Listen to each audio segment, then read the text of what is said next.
The fallout continuing from Sunday's Champions League final in Paris. The latest on the ugly scenes that marred what really should have been a showpiece occasion for football. Our last day tennis blockbuster is set at the French Open in Paris. Nadal and Djokovic preparing to collide for a 59th time. And we're taking you to Monte Carlo for one highly emotional weekend for this Formula One star from Mexico. CNN World Sport revving up for action right now.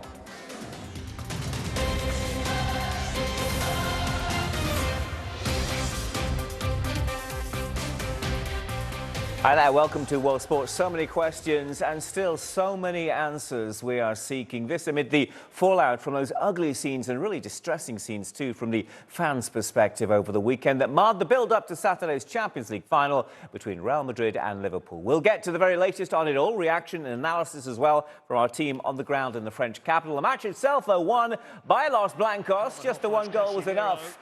Went unusually AWOL. It wouldn't have been possible, though, without the brilliance of the Spanish club's Belgian keeper, Thibaut Courtois, who produced a string of fine saves like this one late on, following a moment of brilliance from...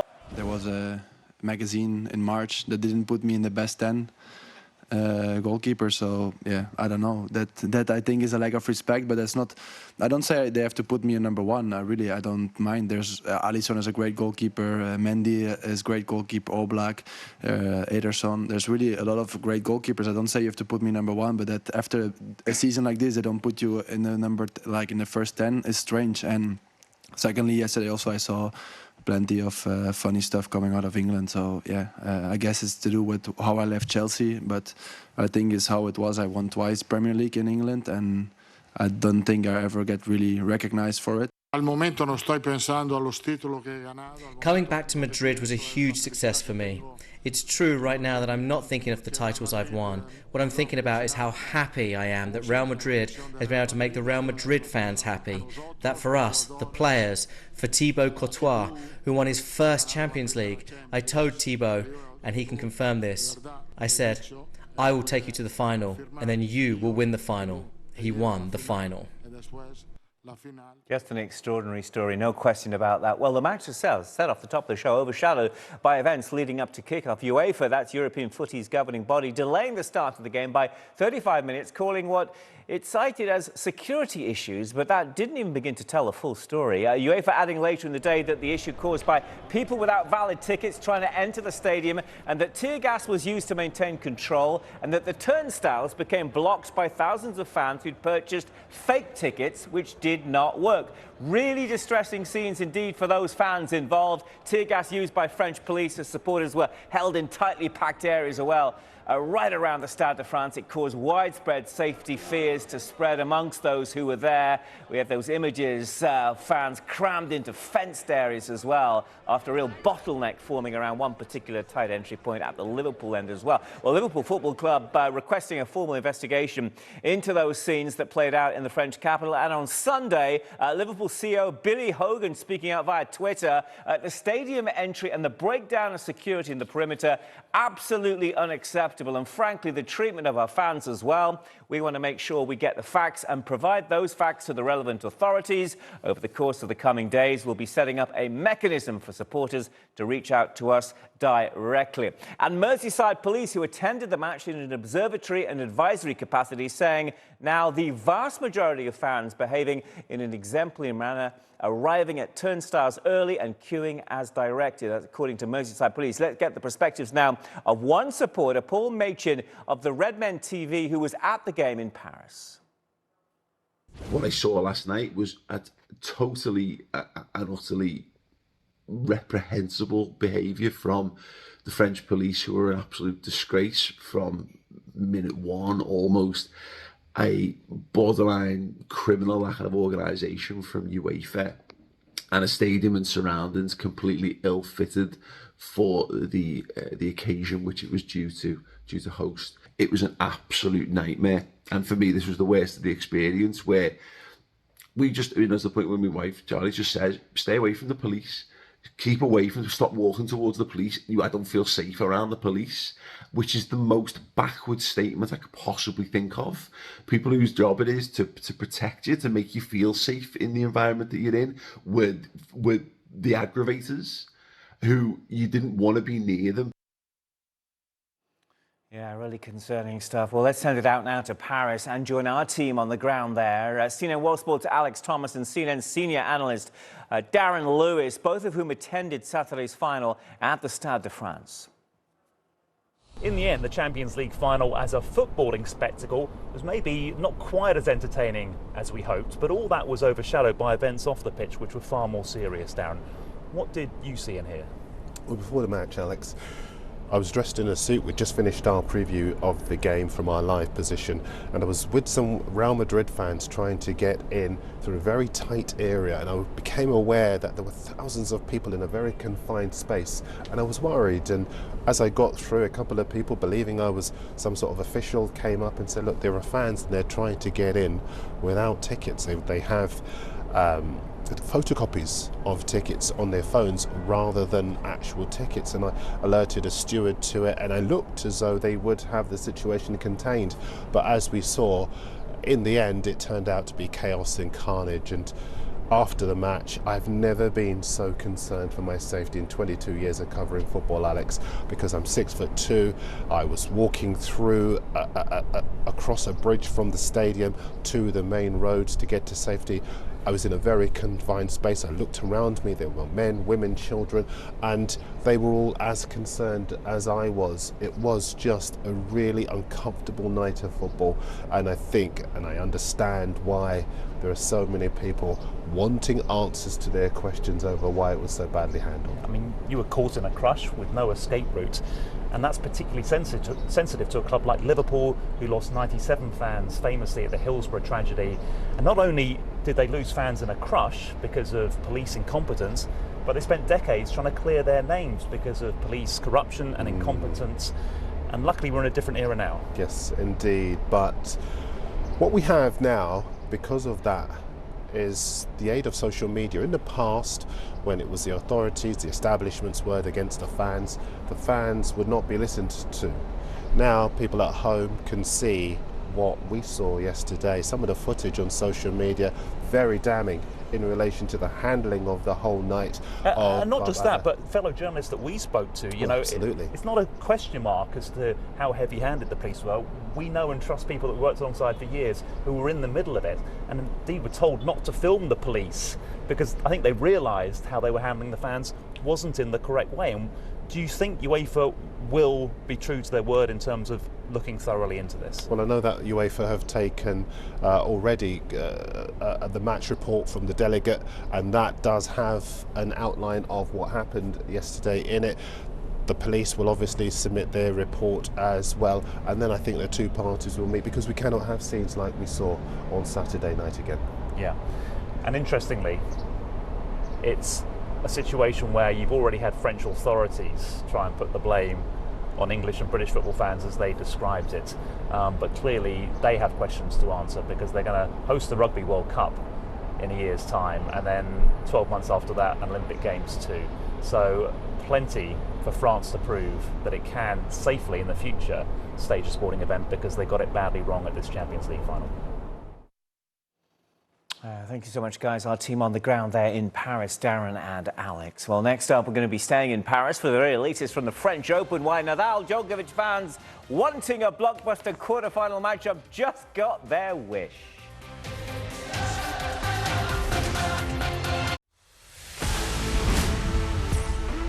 Bring the energy.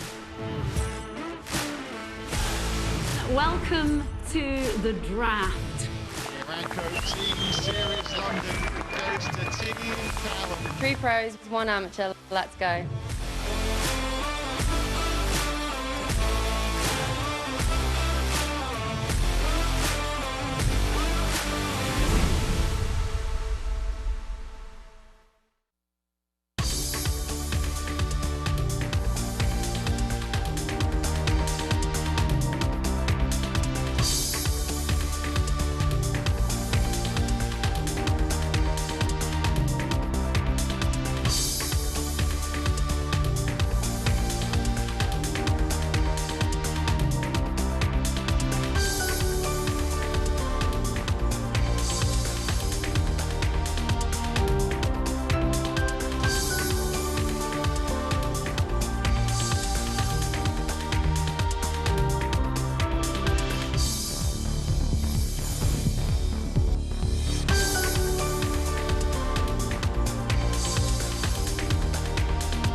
Well, tennis fans licking their lips in anticipation of a blockbuster French Open quarter-final clash between two men with 41 Grand Slam titles between them, namely Rafa Nadal and Novak Djokovic. Nadal, who's seeking not just a 22nd slam, but also a record-extending 14th Roland Garros crown, given a really tough round of 16 workout Sunday by the young Canadian player Felix Auger-Aliassime, who's now coached by guess who? Rafa's former coach and uncle, Tony Nadal. Rafa losing the first and fourth sets of this epic five-set thriller out there on Philippe Chatrier. And at one point, it looked as though the man from Mallorca could have been in danger of suffering his earliest exit at Roland Garros since 2009. Should have known better, though, shouldn't we? He pretty much always gets to that next level when he has to. Nadal advancing in 5.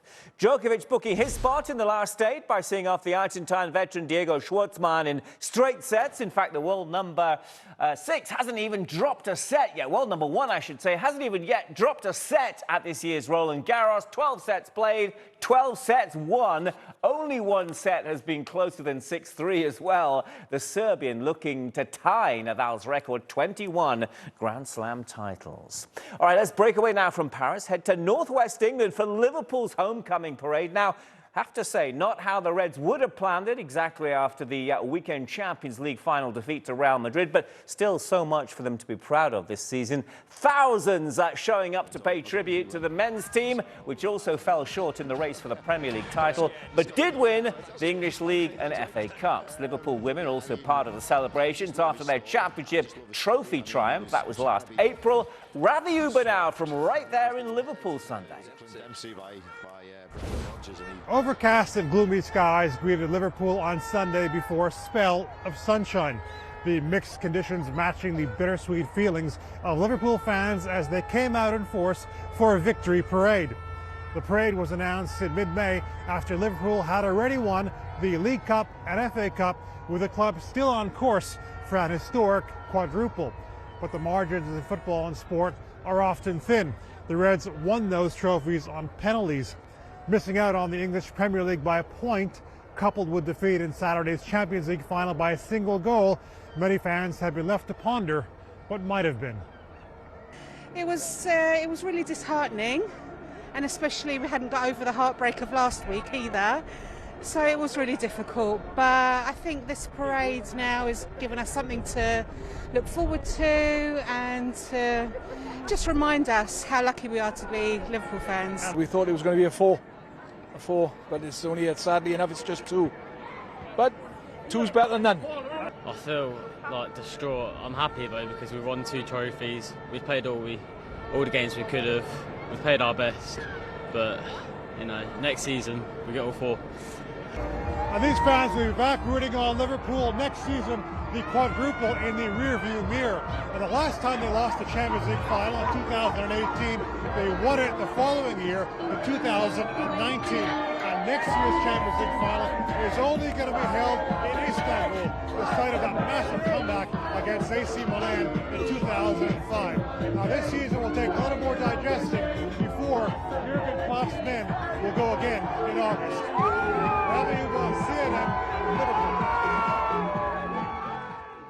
Thanks to Ravi there from Merseyside. Well, ahead, we're catching up on the very latest from this weekend's Monaco Grand Prix. We'll bring you all the thrills and spills from Monte Carlo. Why one man's joy, though, would prove to be another's despair. Stay tuned.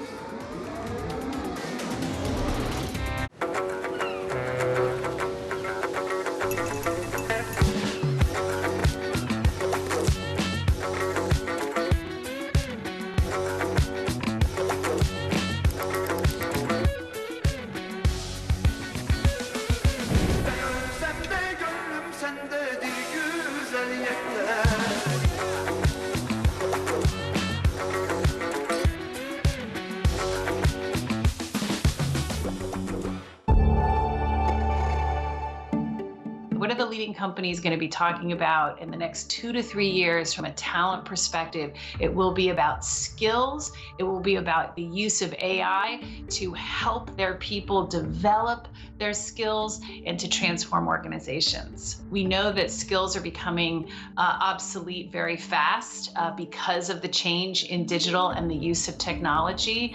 And it also enables you to open up the talent pipeline. So for example, in the US, yes, we will hire 20% of our entry-level hiring this year will be into our apprenticeship program. Our apprenticeship program does not focus on 4-year degrees. It focuses on skills and potential. We also have a database of all of the skills of our client-facing people, and we can use algorithms to identify who can be upskilled into new hot areas. It's a mystery that gripped the world. If you have Madeline, let her come home to her mummy, daddy, brother and sister. A young girl's disappearance from a seaside resort. Please give our little girl back. 15 years later, a major break. Portuguese authorities have said that they have named a suspect. CNN investigates. So to be clear, the formal suspect is a convicted rapist and a known pedophile. Missing Madeleine McCann, Saturday. Back with Sunday's action-packed Monaco Grand Prix, where homegrown Ferrari star Charles Leclerc must be wondering what does he have to do to win in Monte Carlo, a rainy French Riviera on Sunday, with the race delayed for an hour due to the heavy rain right across the Principality. Huge frustrations for the overnight pole-sitting Leclerc, who grew up in the area. Strategy errors by his team, and before he knew it, he was in 4th place. Concerning moments to tell you about here for the German star Ralf Schumacher, the Haas driver, involved in a heavy crash at the 30-lap mark, this by the swimming pool area of the circuit. And at that point, the Grand Prix was red flagged for a second time. Thankfully, Schumacher able to walk away from it. The race itself would be won by the Mexican star Sergio Perez in his Red Bull. Perez winning his 3rd career race, having started in 3rd, but showing all his class to leapfrog the leaders. His teammate Max Verstappen moving from 4th into 3rd behind Ferrari's Carlos Sainz. It's a dream come true. I mean, as a driver, you dream of winning here. After your home race, I think there is no other more special weekend to win. So to do it and the way we did it, you know, we just made it a bit harder for ourselves there at the end. But it was just, I mean, with the graining I had to not make any mistake, bring it home. But keeping Carlos behind wasn't easy. It's a freaking disaster today. The win was clearly in our hands. We had the performance, we had everything. I just don't really understand the call that I've had, and I need explanations for now. I couldn't do much. I was called just before the last corner, so couldn't react or ask for any information. But that was clearly the wrong choice. So yeah, we need to get better. Oh, frustrations there for Leclerc. That 3rd place finish meaning Verstappen now extending his lead in the overall driver standings to 9 points. Next up on the F1 schedule, a 2-week break before it's all eyes on Baku in Azerbaijan. Meantime, the famed Indy 500 taking centre stage today in Indiana. That's an event traditionally held over the Memorial Day weekend, which it is right now here in the United States. A race that also pulls in more than 300,000 fans for one leg of motorsport's unofficial Triple Crown, the other two being the Monaco Grand Prix and the 24 Hours of Le Mans. On Sunday, it would be a really special moment for the Swedish driver Marcus Ericsson, who showed ice-cool composure to move into the lead after a really disastrous mistake from the New Zealander Scott Dixon late on.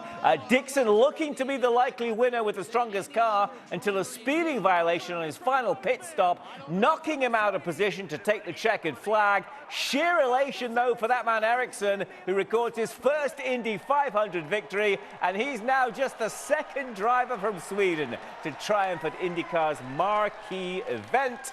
Let the milk, if not the champagne, flow. Next up, our congrats to him. Next up, the match that's billed as the richest in football. Why? For Nottingham Forest jubilant players. This is about so much more than money in the bank, though. Stick around.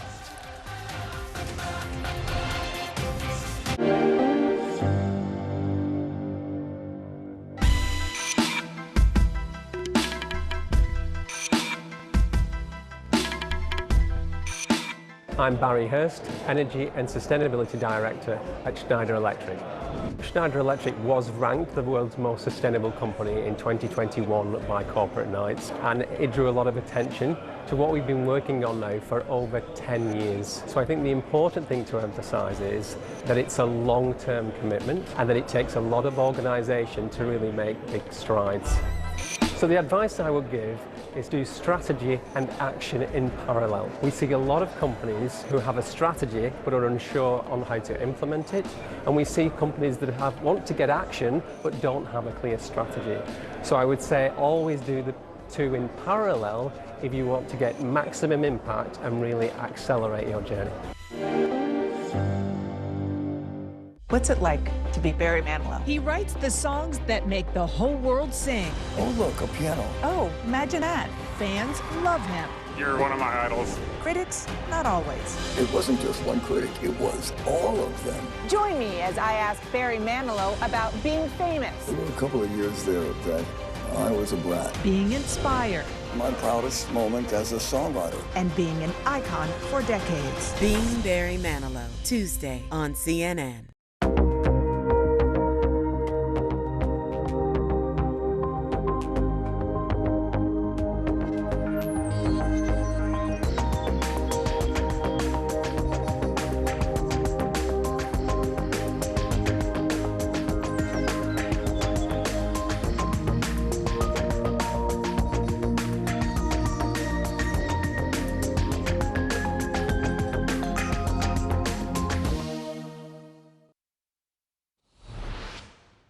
Back now with the match billed as the richest in football, and what a party in full swing for Nottingham Forest, who are back in England's highly lucrative Premier League for the first time in 23 years. Amazing achievement, especially when you consider Forest were bottom of the table last September, given the riches on offer due to TV deals in the nation's top flight, a game worth over $200 million, and it would be Forest who break the deadlock just before the half-time break. Heartbreak for Huddersfield Town's Levi Colwill, who diverts Man United loanees James Garner's cross into his own net. Now, the Yorkshire club feeling really aggrieved, though, when they failed to get a penalty after VAR ultimately ruling Jack Colback's attempt to tackle Harry Toffolo not to be a foul, despite it looking like there may well have been some contact there.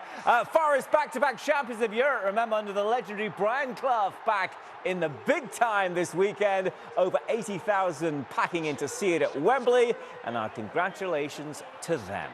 Well, this past week, remember one, and we saw PSG superstar Kylian Mbappe speaking out on that decision to sign a new 3-year contract extension with the Liga and giants PSG. It followed widespread reports the 23-year-old World Cup winner had been weighing up a move to Real Madrid. World Sports' Amanda Davis in Paris to sit down with Mbappe to find out what was behind his decision to stay and the advice France's president even gave him too.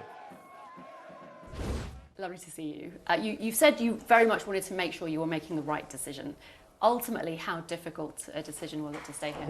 It was the hardest decision of my life, to be honest, of my career for sure, because I wanted to make the best decision. You know, I didn't want it to be wrong, and that takes time because you have to think about all the things. You have to see all the things you can do there or there. But I think I made the right decision because it's my decision. Yeah. What did it come down to ultimately? Last week it was the last moment when I say, okay, it's done. I'm staying at PSG. Because I was like to say thank you to all the guys in France, because I'm French, to say thank you to the PSG, to the fans, to all the people. Thank you for the 5 years, and I think this new contract is like, okay, thank you, I'm staying, and I want to give my best toward the history of the club and my country. And there's a lot of reports that you spoke to President Macron. He was quite integral in the decision. Yeah, I talk a lot with him. I talk with a lot of people, a lot of important people. I never imagined in my life I'm going to talk with these people for my future. But yeah, we talk a lot. He gave me good advice, but with all the respect I have for him, it was my decision. I take this advice, but after I take my decision. Can I ask what he told you, what he said to you? He wanted me to stay here. As simple as that. He wanted me to stay here, but after he told me a lot of things, but to resume it was, yeah, I want you to stay in the country. And there's been a lot of talk, you mentioned it, and the President talked about the sporting project and the new era here at PSG. Yeah, it's important. What do you see that as? But because the club want to change a lot of things, because the objective is always the same, is to win. But you have different approach when you want to win, and I think the club wanted to change all this type of things, because when you find a structure, a different structure, all things, that will help you on the pitch, because when you are strong inside the club, you cannot fight against everybody. And that's the things. And when they show me this project, I was like, okay, it's interesting, and I want to try again. And Do you see it on like a spreadsheet or like a presentation with a whiteboard, or how do you see the project? No, I was like, okay, the project is to win. Project is to win always, but it's different. We want to change all the things, and they explain me. I say, okay, you want me to stay, but explain me how I can stay, all the things, and after they explain me, and I say, okay, it's interesting. Let me think. And after I come back to you, and after I came back and I say, okay, I'm staying here. How happy will you be with your decision to have stayed if you don't win the Champions League? If I change all the things I wanted to change in the club, if the club grew up with me, if I can write the history of the club collectively with the Champions League or individually too, I will be happy, because with this contract, maybe I'm going to give 8 years to Paris Saint-Germain. So even if I'm leaving and I didn't win the Champions League, people will respect that. I try until the end. So it's always all about to write the history. It's always what I want to do. But of course, the goal is to win the Champions League. I don't imagine doing the Champions League right now. Brilliant. Well, it's a real pleasure to speak to you. Thank you so much. Thank you. And I want to say to all the American people, thank you for the support, and maybe see you soon, because I'm gonna come in America this summer. Ah, whereabouts? New York and Los Angeles. Brilliant. And Brilliant. On holiday? Holiday and few business. No, come to Atlanta, Kylian, please. Thanks for watching us. Stay with CNN. Take care. Bye. You can help the refugees from Ukraine. Join the over 80,000 who've already raised millions for food, shelter, and more. Explore CNN.com/impact. Click to take action.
When you travel the world, make sure the world travels with you.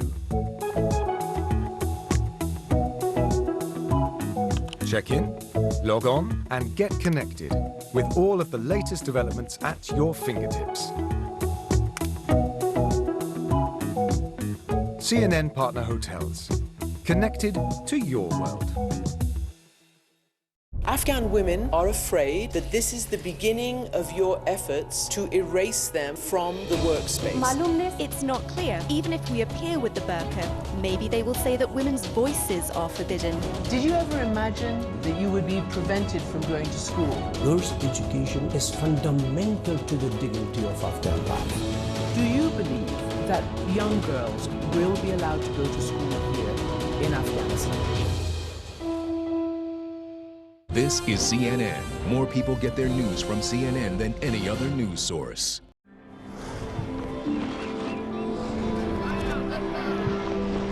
Quest's World of Wonder, in association with Turkish Airlines.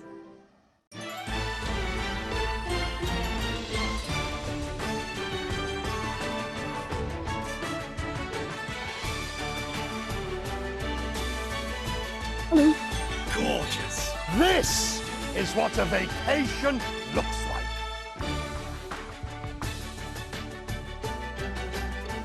La la la la la la la la la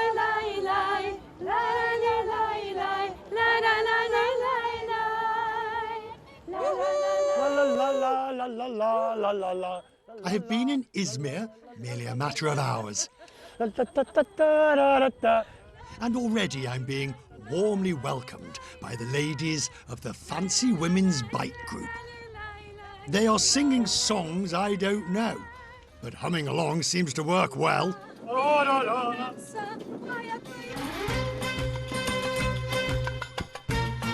The ancient port city of Smyrna. Today, Izmir is Turkey's third largest city. They call it the Pearl of the Aegean. People have been settling by these shores for, around 8,000 years. Welcome to Izmir, Richard. Ah, wonderful to be here. Cycling may be fun, but with my arthritic knees, a brisk walk along the promenade will do just as well. It is good to feel the sun on my face after a long, hard winter. And even if the temperatures here in Izmir haven't risen yet, and there's a brisk breeze off the Aegean, it is the perfect way to start my visit to Western Turkey.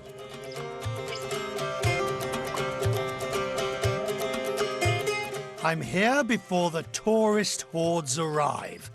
While there is still the good weather, good food, it's a good life. And the day starts with a good local delicacy, only to be found here in Izmir. 100% handmade bakery. We do it with the traditional way. It's one that requires skill and experience to get right. Boyoz. How easy is it to make? It's not easy to make it because you should spend 10 years to learn how to make boyoz, but it's delicious to eat it.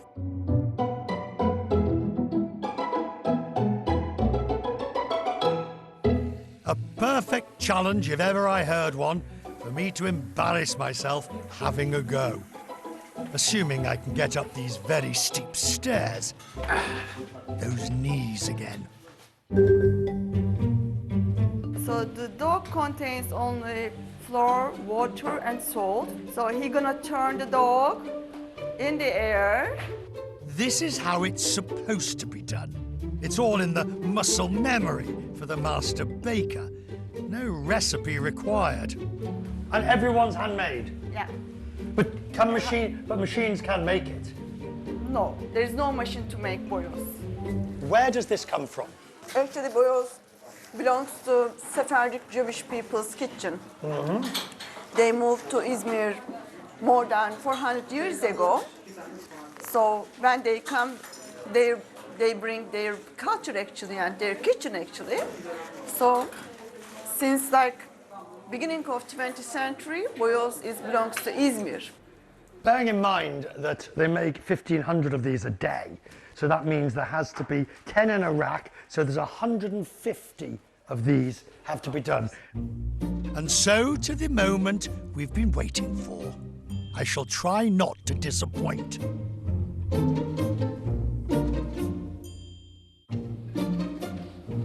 Yeah.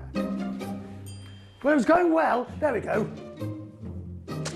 Oh, I mean, if you make a mess, you've got to tidy it up, haven't you?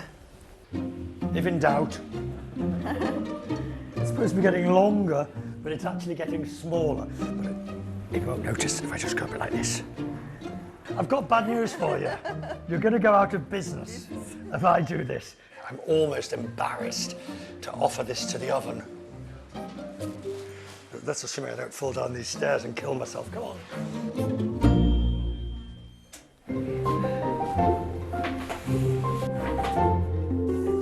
While I wait, it would be rude not to sample the goods. Oh, this is hotter than I thought it was going to be. Oh. Ah.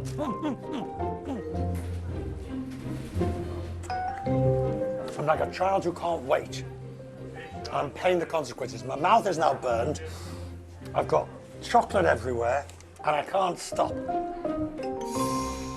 My batch is ready, and the proof is going to be in the pudding, or if you will, the boyoz. So, let's ask, which ones are mine, and which are the chef's? I bet you can't tell the difference, can you? Yeah, of course I can. These are yours. These are our chiefs. What's the one word that you would describe Izmir? How would you describe Izmir? One word. We are so lucky in Izmir because our life is vacation in Izmir. This phrase, life is a vacation, it is something I will hear again and again here. Now, fortified with buyers and needing to work off those calories, it's to the landmark Konak Square. Here the pleasures are simple and they are everywhere. And all around are the ladies selling bird seed for the pigeons. Now, of course, I'm feeling guilty about who I'm going to buy from. How much? No, little one, little one. Feed the birds, tuppence a bag, tuppence a bag. I don't think Mary Poppins would approve of me messing around like this.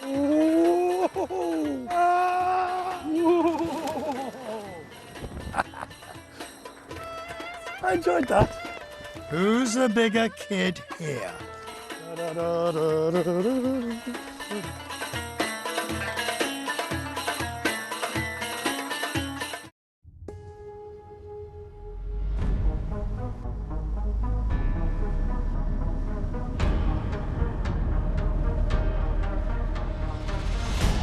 300 million years ago, there was no Africa, Asia, Americas, or Europe.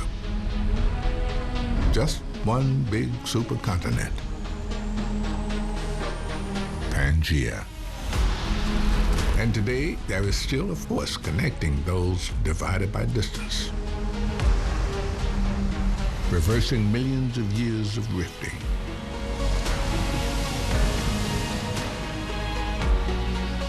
Making far feel close, bringing there to here.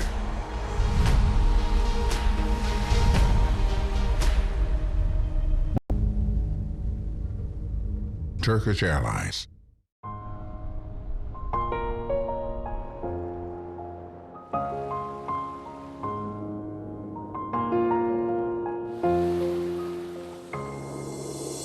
We share this place, we all belong.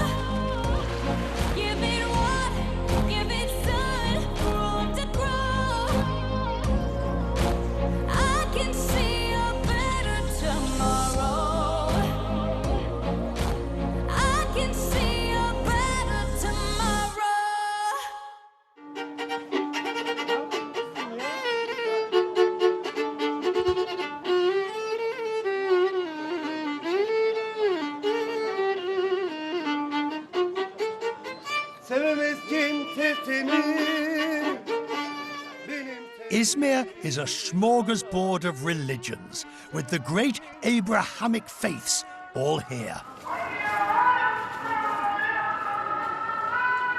The call to prayer comes from the imams, the church bells ring, and the chazans chant. As a Jew, I'm of course especially interested in the role played by the Sephardic Jewish community. As I discovered with Boyoz, the Jews arrived here in the 16th century, having been exiled from Spain. They settled and built a thriving community, endowing hundreds of synagogues.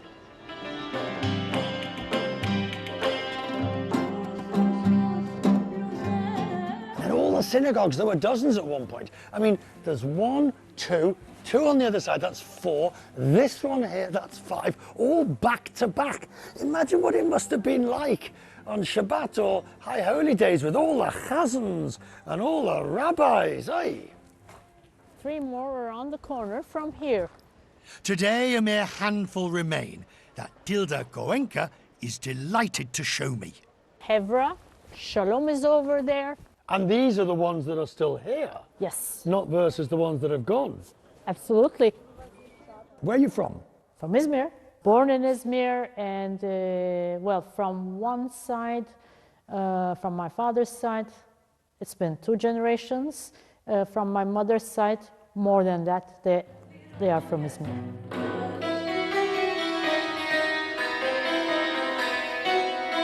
Like so many cities that originally had big Jewish communities, as the numbers dwindled in the early 20th century, this is very nice.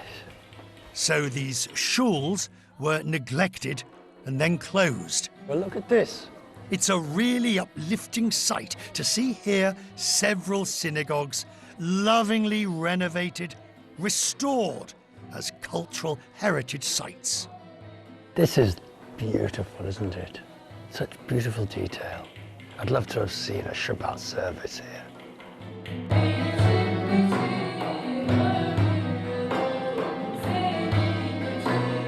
The local band Salut de Smyrna is happy to play Sephardic and Aegean songs. And as I listen, I can imagine the congregations and the prayers and those family moments celebrated here. What is the strength of the religion of the Jewish community here now? Around 1,000 people. Only a little bit more than a century, let's say. The population of the Jewish community in Izmir would go around 30 to 40,000 people. Wow. What happened? Around 1910s, 1920s, it was very trendy to go on adventurous trips, maybe to settle, with the hope of getting settled actually, to the Americas. So, from what I can see, and certainly by the way these synagogues are beautifully and lovingly restored, Izmir considers this to be an important part of its history. Absolutely. When you are losing your population, you are either going to close up yourselves totally and wait until you disappear, or you are going to open up yourself a little bit and show your heritage, and then people will also remember that's a part of their heritage as well. Tradition, heritage, memories. It may be years since anyone davened here, but the spirit lives on. And I'm discovering just how rich a melting pot Izmir has always been.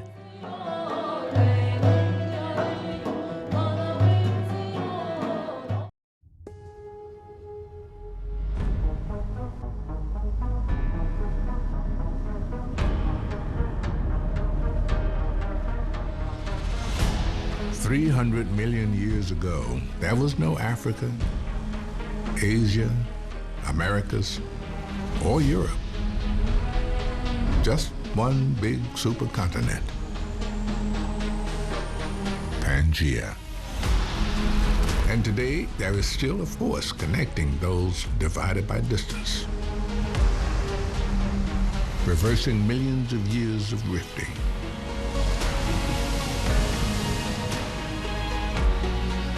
Making far feel close, bringing there to here.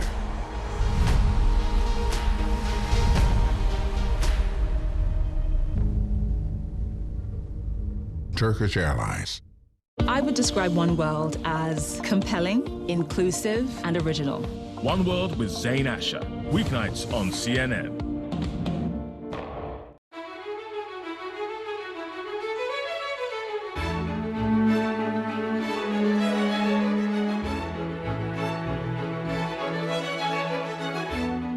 It is early spring, and Western Turkey is coming alive after its winter slumbers.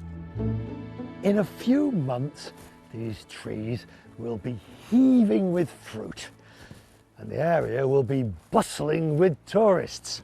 It's lovely to be here at this time of the year, when there's a real air of possibility and opportunity. The picturesque village of Şerince is about an hour south of Izmir. It is a gorgeous drive, that one should not miss. Today I'm a guest of Mujde Tombekci, who runs a hotel here when she's not growing crops and making her own olive oil. Mujde fizzes with energy and life. She first came here from Istanbul back in the early 80s. She saw something special and she's never left. We cannot discuss anything until we have tea. Exactly, in the traditional Turkish way. It's a samovar technique, and so you have the dark tea, the black tea here, and then you put over this the water, and that makes it fantastic. Lovely. I came when I was a student 40 years ago. I was a student in Izmir, took the train from Izmir, and I came and I fell in love. I said, this is my paradise. I should spend my life here. What was it that you saw here? The nature. Yeah. Then the village, the houses, these pretty white washed houses. That's so nice. And the people living here, a laugh, a smile on their faces, and I fell in love with them. Over here, what am I looking at? Look, it's so greenish because the sun is fantastic, the early spring sun. And there we have, in this blue-gray color, the trees of olives. We have a lot of orchards, only olives around us. And this village named Şirince, which means almost pretty, is in the tradition olive-producing village. What happens inside Muj? What happens inside you when you sit and you look at that? Still, the peace like it was when I came 40 years ago. In each season, it gives me a wonderful joy of life.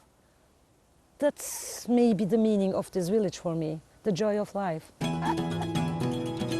Mujde isn't content to allow my eyes to feast on the scenery. She insists my stomach feasts on her cooking, which is renowned. We are cooking stew in a clay pot in the real village style.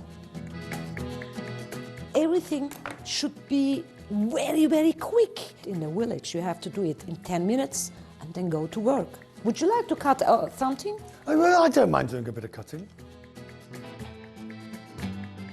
Yeah, this is black coming from the coal here.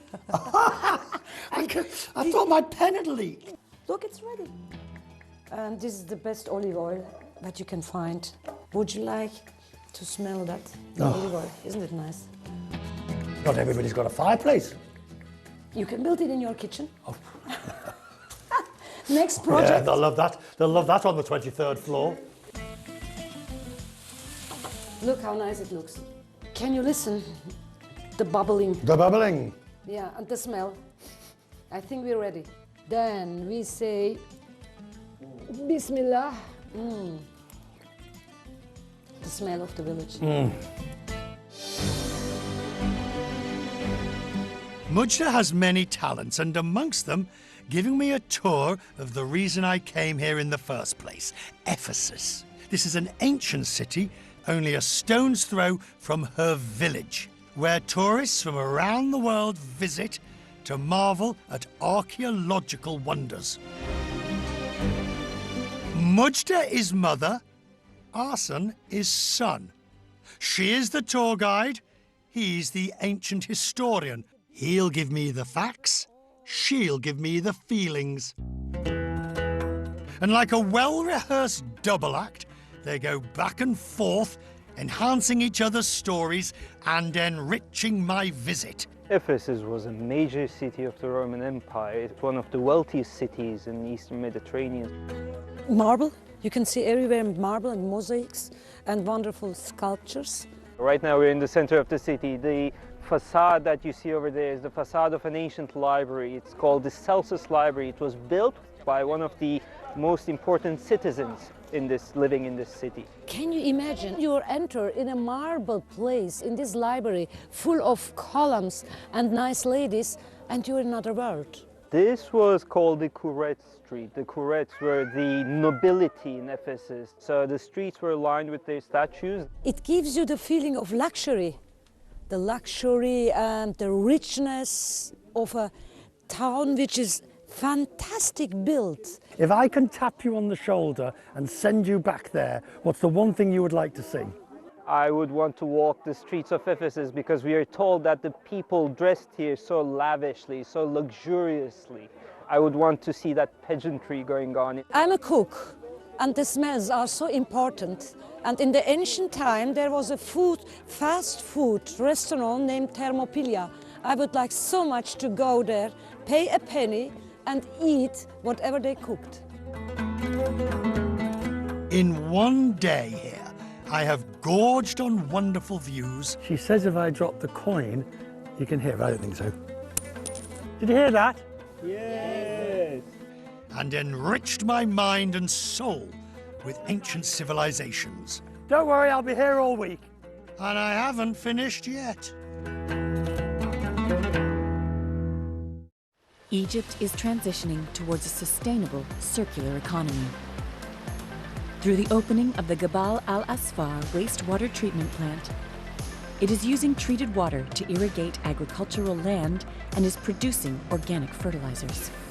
The plant has been designed to reduce waste and optimizes the use of water resources.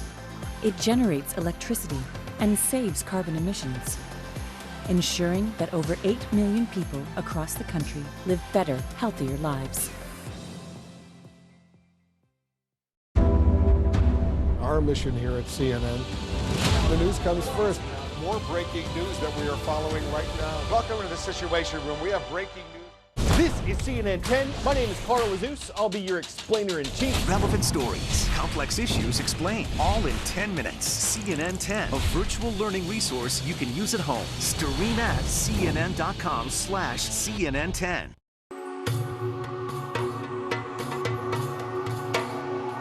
It is hard to miss Izmir and Ephesus, but just a little way, there is a town that's becoming a big hit with visitors, Aleciti. Turkish tourists are flocking here for the perfect getaway. And the rest of us are just discovering this hidden gem.